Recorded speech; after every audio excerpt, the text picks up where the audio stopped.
October 3rd, 1957. Late at night, inside an American Air Force Operations Center, the maps on the wall looked exactly the same as they had for years. The threat was always expected from one direction, across the Arctic, over Canada, down into the continental United States. That assumption shaped nearly every strategic decision made during the early Cold War. By that point, the United States had invested more than $6 billion building what was considered an impenetrable early warning shield.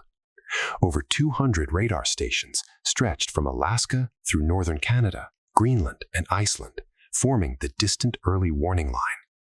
Tens of thousands of military personnel and civilian technicians maintained it around the clock. If Soviet bombers or missiles came, this system was supposed to see them hours in advance. That belief became doctrine. What almost no one questioned was what lay outside that arc. On defense maps, the northern hemisphere was dense with coverage. The southern half of the planet, by contrast, was almost empty. Antarctica was treated as a frozen nothingness, too hostile, too distant, and too impractical for sustained military operations. The prevailing assumption in Washington was simple and rarely challenged. If the United States could not operate there in a meaningful way, neither could anyone else. That assumption quietly shaped blind spots. While American planners stared north, the Soviet Union began paying attention to the opposite end of the world. In 1957, under the banner of the International Geophysical Year, Moscow announced an ambitious Antarctic research program. On paper, it was purely scientific. Climate observation, magnetism studies, ice core drilling, peaceful exploration in the name of global cooperation. In practice, the scale was unusual. Within just a few years, the Soviets established more than 20 permanent stations across the Antarctic continent. Some were placed along the coast, but others appeared deep inland, thousands of kilometers from open water. Supplying them required a logistical effort that rivaled military operations elsewhere in the world. Cargo aircraft flew long, dangerous routes. Icebreakers pushed through frozen seas. Fuel deliveries arrived in quantities far exceeding what small research teams normally required. American intelligence analysts began noticing inconsistencies. Several stations included compacted ice runways measuring over 2,500 meters in length, long enough to handle heavy transport aircraft, long enough, potentially, to handle bombers. Power generation figures estimated from fuel shipments suggested output closer to that of air bases than laboratories. Communications equipment used frequencies and redundancies typical of long-range navigation and coordination, not basic meteorological reporting. None of this proved hostile intent, but none of it made sense either.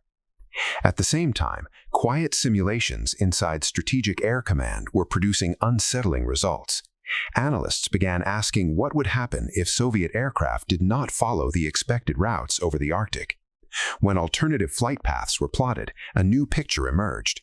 Long-range bombers departing from southern Soviet territories could cross the Indian Ocean, skirt Antarctic airspace, swing north through the South Atlantic, and approach the Americas from directions where radar coverage was thin or non-existent. Estimated flight times ranged between 14 and 16 hours, well within the endurance limits of Soviet long-range platforms under development at the time. Detection probability during most of that journey was disturbingly low. In some models, American radar would not see incoming aircraft until the final stages of approach. Internal assessments reached an uncomfortable conclusion. More than 40% of Earth's surface lay outside continuous American early warning coverage. This was not a failure of technology, it was a failure of imagination. American defense doctrine had been built around the idea of a single primary axis of attack, north to south, Arctic to continent. Everything else was treated as secondary. Antarctica was not defended because it was assumed no one would ever try to use it. That assumption allowed an entire hemisphere to remain largely unmonitored. One Air Force analyst summarized the problem in a line that circulated quietly through classified memos. The United States was watching the right enemy, but from the wrong direction. The most troubling realization was not that the Soviet Union had built a secret launch base in Antarctica. There was no evidence of that. The real danger was subtler. Soviet presence on the ice enabled routes, refueling options, navigation references, and planning assumptions that American doctrine had never seriously accounted for. Antarctica did not need to be a launch point. It only needed to exist as a corridor. By the time Pentagon planners began to grasp the implications, the strategic map of the Cold War was already changing. The world was not divided into a single front, and the coldest place on Earth was no longer irrelevant. The most dangerous thing about Antarctica was not what was happening there. It was how long it had taken the United States to realize it should have been paying attention at all. By the end of the 1950s, concern inside the American defense establishment was no longer theoretical. Quietly, without public acknowledgement, analysts began reassessing assumptions that had guided U.S. strategy since the end of World War II. The problem was not that the Soviet Union had proven it could attack through Antarctica. The problem was that the United States had never seriously asked what was possible there in the first place. Internal Air Force studies began circulating under restricted classifications. They focused on geometry, not ideology. Distances, curvature of the Earth, refueling ranges, radar horizons. When Antarctica was treated not as a void, but as a surface like any other, the equations changed. Routes once dismissed as impractical suddenly appeared viable. In some cases, they were optimal. The southern approach shortened detection windows by hours. In nuclear strategy, hours were everything. At the time, American early warning doctrine depended heavily on ground-based radar. These systems were powerful, but limited by physics. Radar waves traveled in straight lines. The curvature of the Earth created blind zones. Low-altitude approaches, especially over open ocean, were difficult to detect until aircraft were dangerously close. In the north, this weakness was mitigated by dense coverage and overlapping stations. In the south, there was almost nothing. A 1960 assessment estimated that fewer than a dozen radar installations provided any meaningful coverage of the South Atlantic and Southern Pacific combined. Even those were limited in range and reliability. Vast areas remained completely unmonitored. In effect, the Southern Hemisphere functioned as an open door. Meanwhile, Soviet aviation capabilities were improving rapidly. New long-range bombers were entering service, designed specifically for intercontinental missions. These aircraft were not required to fly over Antarctica itself. They only needed to exploit the absence of detection along southern routes. Navigation errors that once made such flights suicidal were becoming manageable, thanks to improved inertial systems and radio beacons. Antarctic stations, officially scientific, provided exactly the kind of reference point such missions required. American intelligence did not miss this entirely. The problem was interpretation.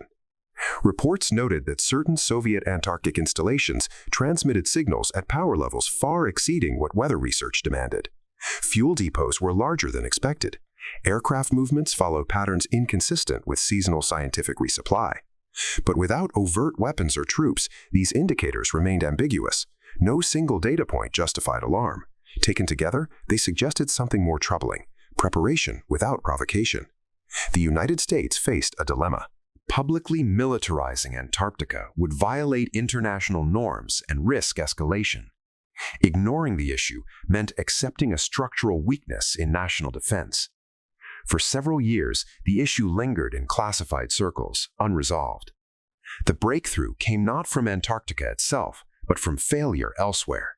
In the early 1960s, American tracking systems lost contact with several long-range test aircraft during Southern Hemisphere exercises. The aircraft were not destroyed, they simply vanished from radar for extended periods. When contact was re-established, analysts realized the gaps were not anomalies, they were predictable consequences of where the United States was not looking. One internal briefing described the situation bluntly. If the Soviet Union chose to exploit southern approaches, American warning time could be reduced from hours to minutes. In a nuclear scenario, that difference was catastrophic. The realization forced a painful admission. The most expensive and sophisticated defense network ever built was directionally biased. It assumed rational behavior based on shared geography. It assumed the enemy would come the way planners expected. Antarctica exposed the fragility of that assumption. By the mid-1960s, classified discussions began shifting from denial to mitigation. New concepts were proposed: space-based detection, infrared sensing, global coverage unconstrained by latitude. The idea was radical at the time. Instead of watching borders, watch the planet itself. Antarctica, paradoxically, helped accelerate this shift. It demonstrated that no part of Earth was inherently irrelevant in a global conflict. Every assumption tied to terrain, climate, or human discomfort could be exploited by an adversary willing to invest patience and resources. The irony was difficult to ignore. The United States had dismissed Antarctica because it was hostile to human life. The Soviet Union embraced it for the same reason. Hostility discouraged scrutiny. Remoteness created opportunity. By the late 1960s, American planners no longer referred to Antarctica as a frozen wasteland. In classified documents, it was described as a strategic variable, not a battlefield, but a factor, something that altered calculations even if no shot was ever fired there. The Cold War had taught the United States many lessons about ideology, power, and deterrence. Antarctica taught a quieter one. Geography only protects you if you are watching all of it. And for years, the coldest place on Earth had been invisible by choice. By the late 1960s, the concern inside the American defense establishment was no longer abstract. What had begun an uncomfortable theoretical discussion slowly hardened into a strategic problem that could no longer be postponed. The issue was not whether the Soviet Union intended to exploit the Southern Hemisphere. The issue was that the United States had built its entire early warning doctrine on the assumption that no one ever would. Internal Air Force and Strategic Air Command studies started to reframe the map itself. Analysts stopped centering projections on North America and Europe and began rotating the globe southward. When they did, long arcs appeared where none had been considered before. Routes that avoided the Arctic entirely reduced radar exposure dramatically. In multiple classified simulations, Soviet long-range aircraft remained undetected for 10 to 12 consecutive hours. In some scenarios, initial detection occurred only after the aircraft had already crossed into hemispheric airspace, where reaction time was measured in minutes, not hours. For a defense system designed around early warning, this was a structural failure. At the time, American radar technology was powerful but unforgiving. Ground-based radar could not see beyond the curvature of the Earth.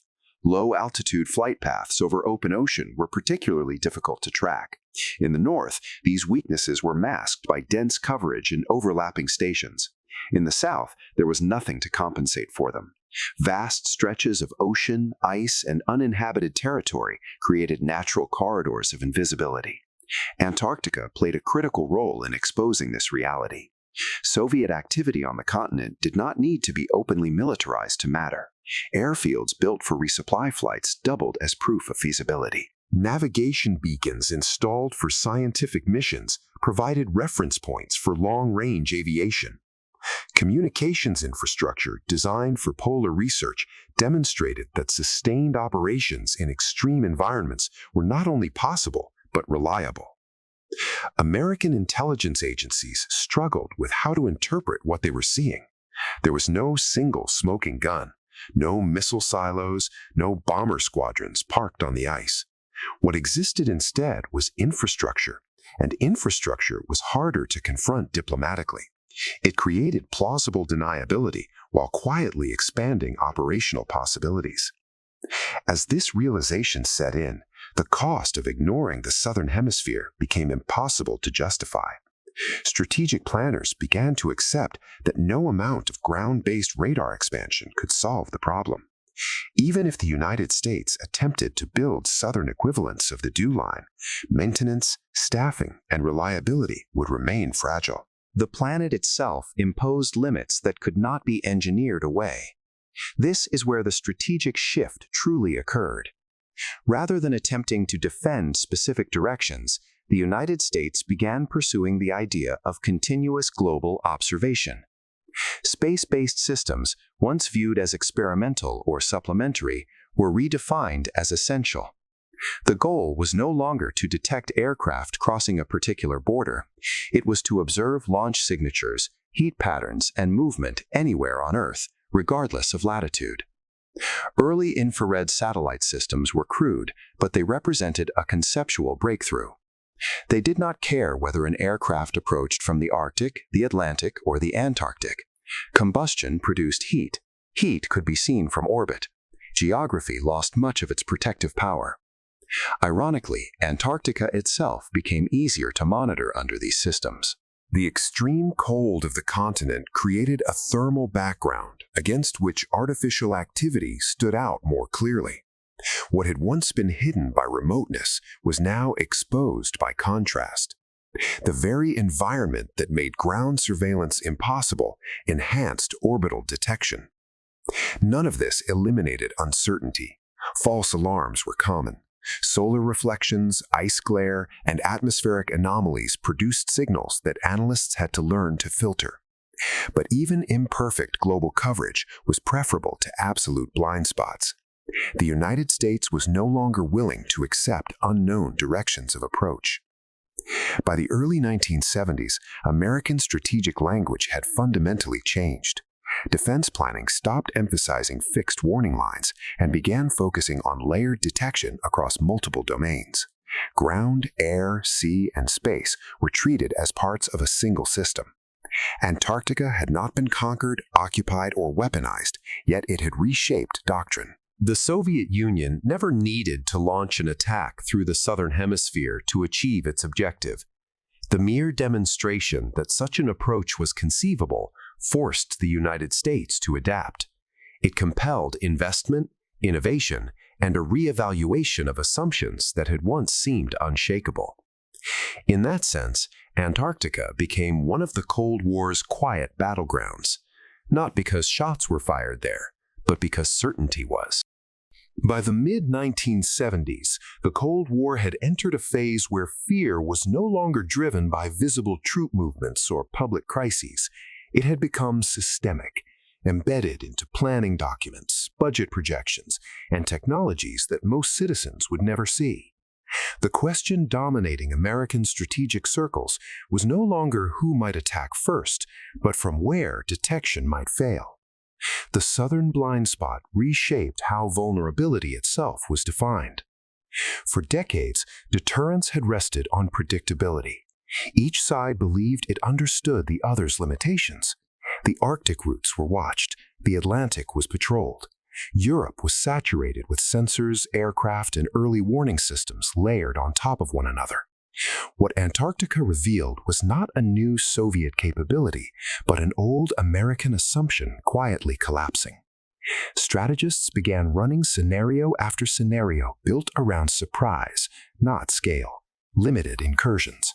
Single platforms, demonstration strikes rather than full exchanges.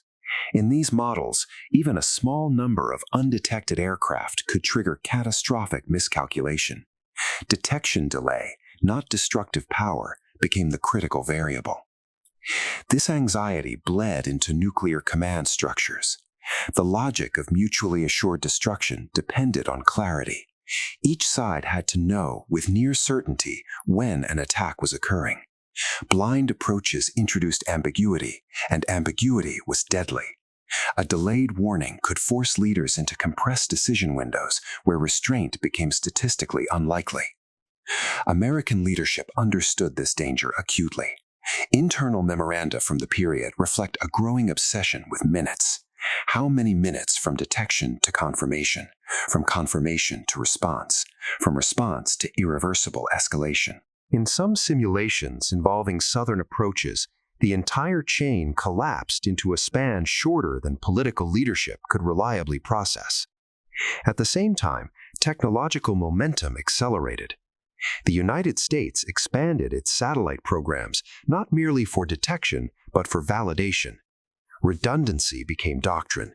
No single system would ever be trusted alone again. Infrared satellites were paired with radar satellites. Ocean surveillance platforms were integrated with signals intelligence. Data fusion centers emerged to cross-check anomalies before alarms reached decision-makers. Antarctica remained central in these calculations, not as a staging ground, but as a test case. If the system could reliably observe the most remote, hostile, and unpredictable environment on Earth, it could observe anywhere. Ice storms, solar interference, extreme temperatures. Every challenge Antarctica posed forced improvements that strengthened global coverage. Ironically, this push for omnipresent surveillance fed into arms control rather than escalation. As detection systems improved, confidence in verification increased. Treaties that would have been unthinkable a decade earlier suddenly became negotiable. The Anti-Ballistic Missile Treaty, Strategic Arms Limitation Talks, agreements that relied on each side trusting not intentions, but sensors. Verification replaced trust. The Soviet Union, for its part, was fully aware of these developments. They watched American satellite launches as closely as Americans watched theirs. Each new orbital platform signaled not just capability, but resolve. The ability to see everywhere meant the ability to respond everywhere. Antarctica lost its strategic ambiguity as global observation matured. Yet the psychological impact lingered. Military academies incorporated the Southern Hemisphere blind spot into curricula as a cautionary tale, not as a failure of hardware, but of imagination. Officers were taught that the most dangerous threats often emerge from assumptions left unchallenged for too long. By the 1980s, advances in computing transformed raw sensor data into near real-time awareness. Early warning systems began feeding automated analysis pipelines. Human judgment remained critical, but machines now filtered noise faster than any analyst ever could. The risk of total surprise diminished, though it never vanished entirely. Antarctica faded from headlines, but its influence persisted quietly within doctrine. It had forced a conceptual shift from perimeter defense to global awareness, from regional warning to planetary monitoring, from geography as protection to geography as illusion. When the Cold War finally began to thaw, historians would later debate which factors mattered most: economic pressure, political reform, cultural exchange. Yet beneath all of it lay a quieter truth. The war did not end because one side stopped fearing the other. It ended because both sides learned to see each other everywhere. Antarctica's lesson was never about ice or isolation. It was about the cost of believing that emptiness equals safety. In a world where technology collapses distance, there are no true edges left, only systems prepared to see what they once believed impossible. By the late 1980s, the strategic environment that Antarctica had helped reshape was no longer theoretical. The systems built to eliminate blind spots were now operational, tested, and quietly trusted. Early warning satellites circled the planet continuously. Sensor fusion centers processed streams of data that would have been incomprehensible only a decade earlier. What had once been fear of surprise had transformed into an obsession with continuity. Nothing must ever go dark again. For the Soviet Union, this shift arrived at the worst possible moment. The economic strain of maintaining parity in surveillance, detection, and response was immense. Unlike tanks or aircraft, these systems produced no visible deterrent effect for the public. They did not parade through Red Square. They did not symbolize power in propaganda films, yet they consumed resources relentlessly. Orbital launches alone demanded industrial precision and steady funding.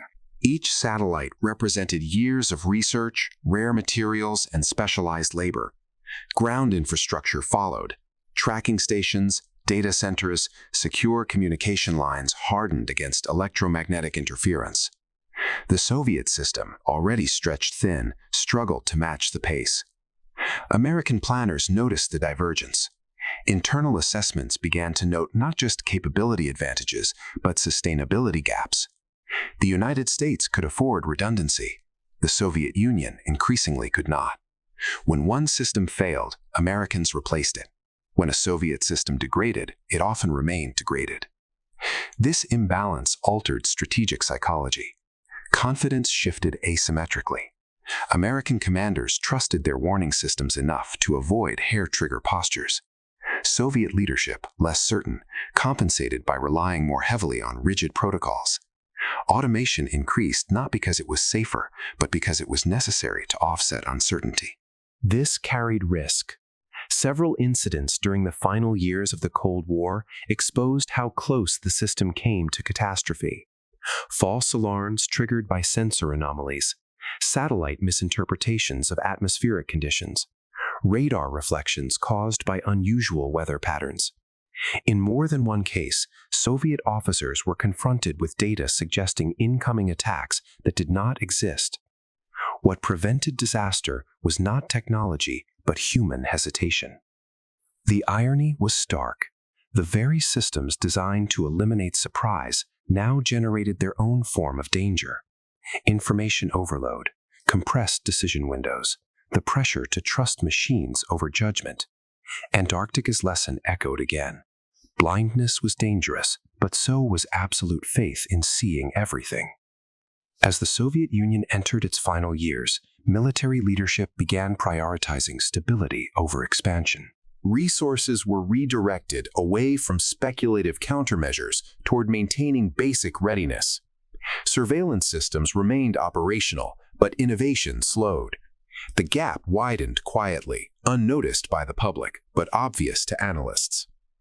When the Soviet collapse finally came, it did not arrive through missiles or invasions. It arrived through inertia. Systems remained in place, humming, scanning, tracking threats that would never come.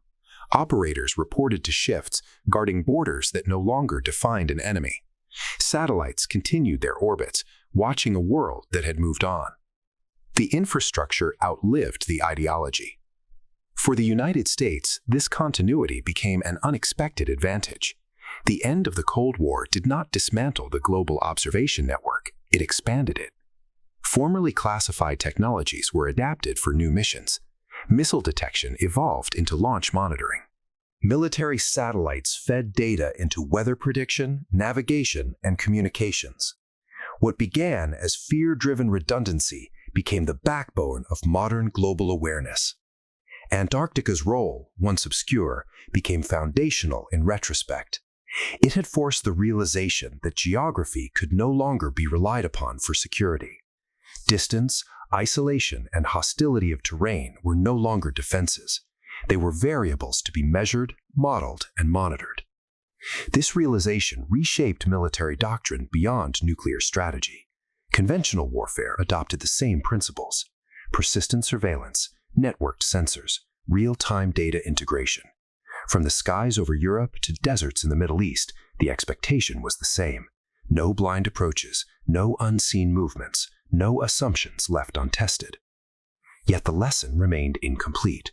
Technology reduced uncertainty, but it did not eliminate it.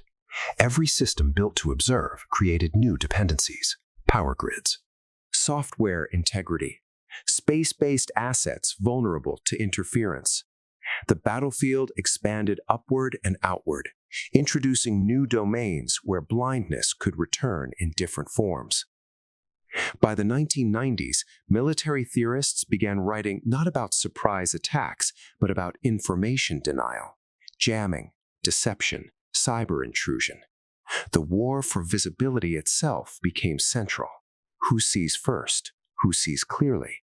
Who controls the narrative of reality?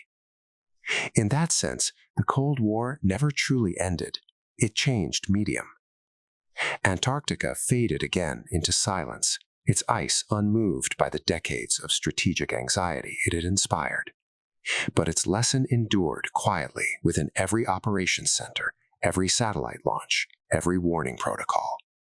The most dangerous threats were never the ones advancing loudly, but the ones approaching through assumptions no longer questioned.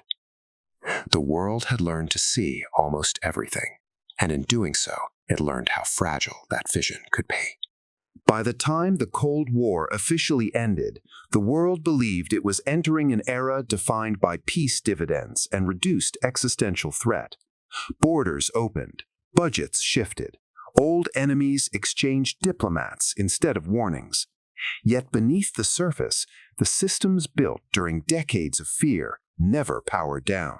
They simply changed purpose. The global surveillance architecture forged to prevent nuclear surprise did not disappear with the Soviet Union. It was repurposed, refined, and quietly expanded. Satellites that once scanned for missile plumes were recalibrated to track launches anywhere on Earth. Radar networks designed for strategic warning became tools for battlefield dominance. Data fusion centers evolved from Cold War bunkers into the nervous system of modern warfare. The lesson learned from the Southern blind spot remained embedded in doctrine. Never assume emptiness equals safety. Never assume geography offers protection. Never trust that silence means absence. This mindset shaped every major American military operation that followed. In the 1991 Gulf War, coalition planners entered the conflict with near total confidence in their ability to see the battle space. Iraqi forces maneuvered under the assumption that terrain and concealment still mattered. They learned quickly that visibility had become absolute. Movements detected, communications intercepted, intentions inferred before orders were executed. The war lasted weeks. The shock lasted decades. As conflicts shifted from state-on-state confrontation to asymmetric warfare, the surveillance legacy adapted again. Drones replaced satellites for persistence. Signals intelligence expanded into digital domains. Cyber capabilities emerged not to destroy, but to blind, to confuse, to deny awareness rather than territory. The battlefield was no longer land, sea, and air alone. It was perception.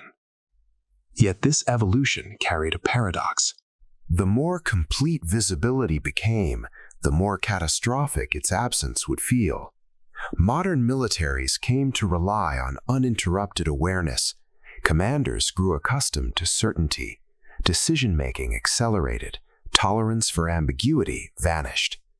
In this environment, disruption became more powerful than destruction. Adversaries studied the system rather than the hardware. They searched for seams, latency, over-reliance on automation.